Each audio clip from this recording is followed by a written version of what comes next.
이미 이 단계에서 완성될 그림의 많은 점이 만들어지게 되죠. 꿀팁이 있다면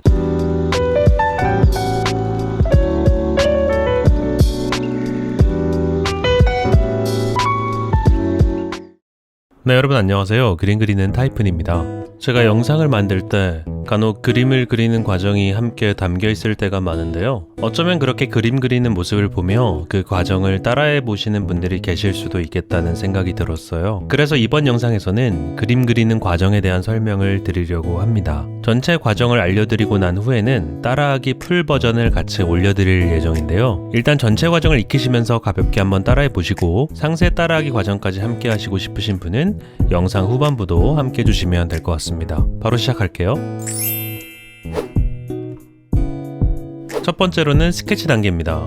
초보분들은 스케치 단계를 생략하시는 경우가 있는데요. 스케치 단계를 꼭 넣으시는 것을 추천드려요. 보통 스케치를 생략하시는 이유가 한번 그림을 그리는 것도 어려운데 스케치로 한번 그리고 또 선화 단계로 한번 더 그리고 이런 과정이 너무 많다고 시간이 많이 걸린다고 생각하시는 경우가 있는데 실제로는 스케치 단계를 생략하고 그리셨을 때 수정사항이 굉장히 많게 됩니다. 네, 스케치 단계를 그래서 꼭 넣으시는 걸 추천드리고요. 스케치는 디지털 스케치와 종이 스케치로 나뉠 수 있는데 둘 다 사용할 수 있는 방법이지만 작업 시간을 아끼기 위해서는 디지털 스케치가 빠를 수밖에 없어요.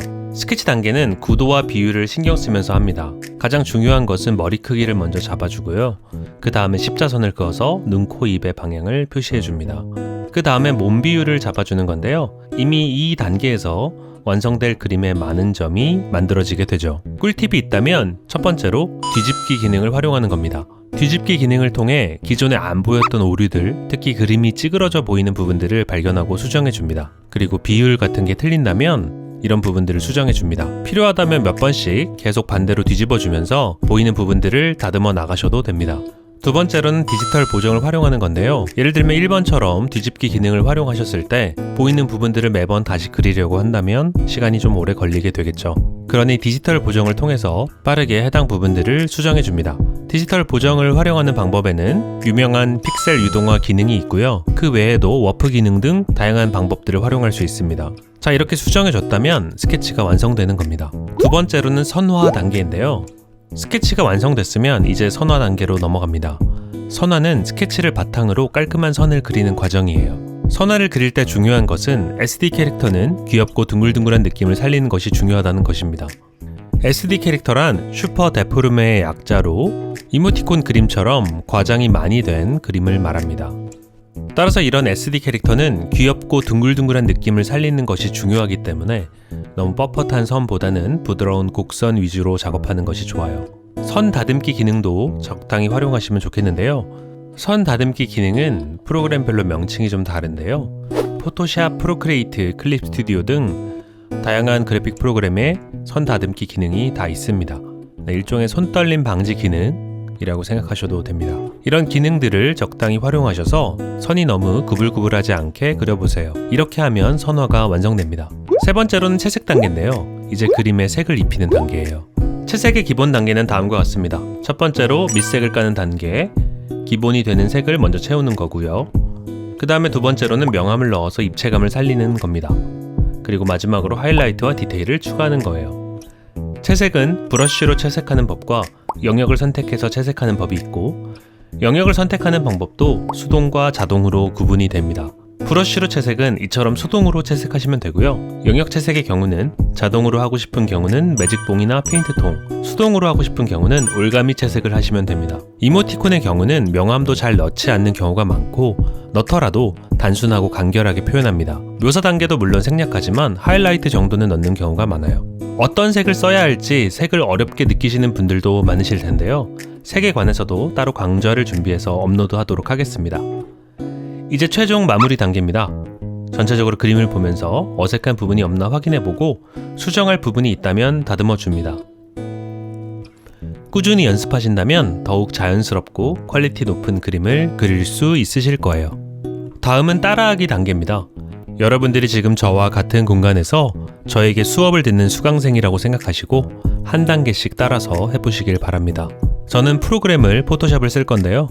여러분들이 쓰시는 툴이 포토샵이 아니라 다른 프로그램이어도 제가 쓰는 것과 비슷한 기능이 있기 때문에 무리 없이 따라 하실 수 있어요. 또한 사람마다 그림 그리는 속도가 다 다르고 초보분들은 속도가 느릴 수밖에 없기 때문에 필요하다면 중간중간 영상을 멈추고 다 따라왔을 때 다음 부분을 재생해 가면서 함께 해보세요.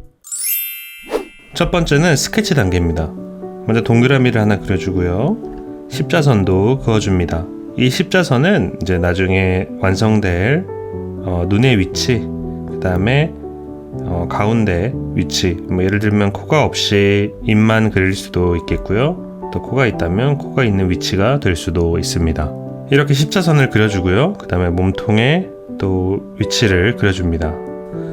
몸통의 위치를 잡을 때는 아래쪽에 있는 부분만 그리지 마시고 몸통이 머리 안쪽에 어떤 식으로 들어가 있을지를 상상하면서 그리는 게 좋습니다. 그 다음 팔도 그려주고요. 다리 위치도 그려줍니다. 동작에 대한 부분이 끝났으면 디테일하게 그려줘야 될 부분이 있다면 그런 부분들도 그려주세요. 저는 토끼 캐릭터로 이렇게 귀를 그려줘 봤어요. 그 다음에 눈, 코, 입 위치도 표현해 주세요. 이렇게 그려줬다면 이제 여기서 수정할 부분이 없는지 체크해 봅니다. 저는 일단 얼굴의 시선 방향을 조금 바꿔줄 거예요. 그리고 뒤집기 기능을 사용해서 어색한 부분을 찾아서 또 고쳐줍니다. 사람이 한쪽으로만 보면 괜찮아 보이던 게 반대쪽으로 뒤집기 기능을 쓰는 순간 어색한 부분을 바로 발견할 수가 있게 돼요.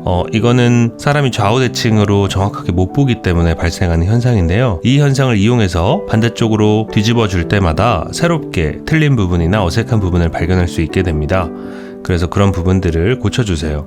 고칠 때는 매번 틀렸다고 생각되는 부분을 고치는 방법도 있겠지만 디지털 드로잉이므로 그렇게 계속 그려서 고치기보다는 기능들을 사용해서 고칠 수 있는 부분은 고쳐주면 좋습니다. 저는 컨트롤 T를 사용해서 오른쪽 클릭 워프 기능을 사용해서 제 눈에 어색해 보이는 부분들을 조금씩 당겨서 이렇게 고쳐줍니다. 물론 이 기능만으로 다 고치는 데는 한계가 있어요. 그래도 꽤 많은 부분들을 고칠 수 있게 됩니다. 어느 정도 고쳐졌다고 생각이 들면 또 뒤집기를 써봐요. 그럼 또 어색한 부분들이 보일 거예요. 그럼 그런 부분들을 또 고쳐주세요. 저는 선택 영역을 사용해서 또 컨트롤 T 해준 후 이런 부분들을 조금 더 고쳐주겠습니다. 물론 이제 이렇게 해서 또 어색한 부분들을 지우개로 지워주고 필요하다면 선을 연장해서 스케치를 마무리해줍니다.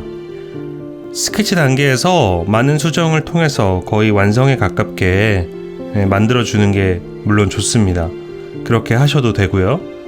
내가 어느 정도 익숙해져서 이 정도의 스케치 단계만으로 완성을 뽑을 수 있겠다, 완성을 만들 수 있겠다 라고 생각이 들면 바로 이제 선 따기를 진행을 하셔도 괜찮습니다. 사실 이거는 조금 정제된 과정이었고 실제 스케치는 저는 그냥 이렇게 자유로운 선들로 합니다. 좀 빨리빨리 해서 동세를 빨리 잡아주고 대신에 이제 이렇게 했을 경우에는 선을 따기에는 정확하지 않은 선들이 많이 만들어지잖아요. 그럼 그럴 경우에는 이제 스케치를 2번, 3번 합니다. 이렇게 일단 1차 스케치를 하고 또 이 위에 스케치를 한 번 더 하는 거예요. 한 번 더 스케치를 해주고 스케치를 처음부터 이런 식으로 하시기는 좀 어려우실 수 있으니 여러분들이 각자 편한 방식으로 스케치하되 중요한 거는 스케치 과정을 꼭 넣는다는 거, 이 부분만 유념하시면 좋을 것 같습니다. 자, 다시 아까로 돌아와서 이제 선 따기 과정을 해보겠습니다.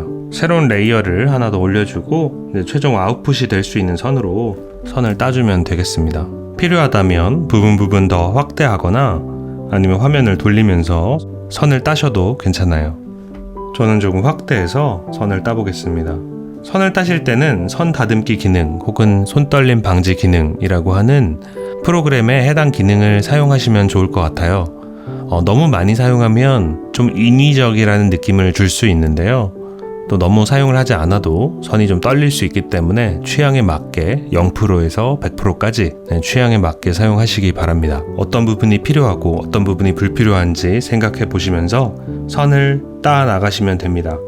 무엇이든 많이 하면 노하우가 생기는 거니까 처음에는 조금 따라하기가 잘 되지 않으시더라도 계속 해보시면서 자신만의 노하우를 쌓아가 보시길 바래요. 자, 이렇게 하나가 만들어졌네요. 조금 다른 선 스타일로 한 번 더 선을 따보겠습니다.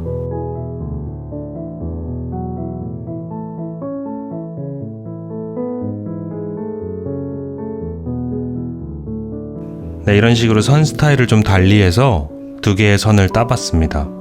여기까지 어때요? 잘 따라오고 계신가요? 자, 두 번째 선 딴 걸로 채색까지 한번 진행해 보도록 하겠습니다. 채색은 선과 같은 레이어에 바로 하지 마시고 새로운 레이어를 만들어서 거기서 하시길 바랍니다. 앞서 말씀드렸던 것처럼 채색에는 자동 채색과 수동 채색이 있는데요. 브러쉬로 정말 색칠을 해주는 방법이고요.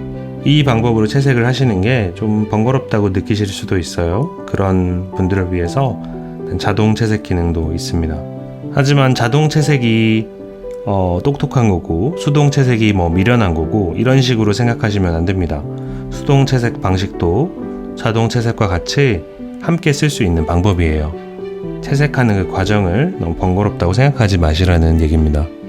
귀는 이렇게 칠해봤으니 자동 채색으로 나머지 부분을 칠해보겠습니다. 매직봉으로 이렇게 선택한 후 색깔 채우기로 한 번에 색을 칠할 수도 있고요.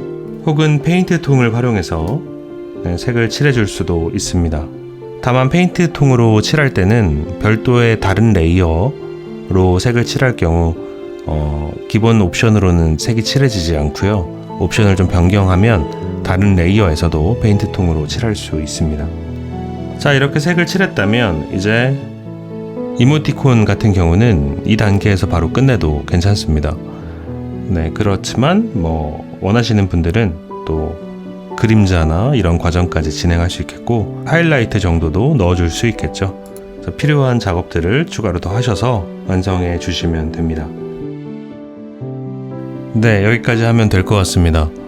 네, 오늘은 그림 그리는 과정에 대해서 설명드리고 또 따라하기 과정까지 함께 해봤는데요. 앞으로도 여러분들이 원하는 그림들을 자유롭게 그릴 때까지 꾸준히 연습하셨으면 좋겠습니다. 앞으로도 더욱 유익한 영상 가지고 돌아오겠습니다. 이번 영상이 도움이 되셨다면 구독과 좋아요 그리고 알림 설정까지 부탁드려요. 그럼 다음 영상으로 돌아오겠습니다. 감사합니다.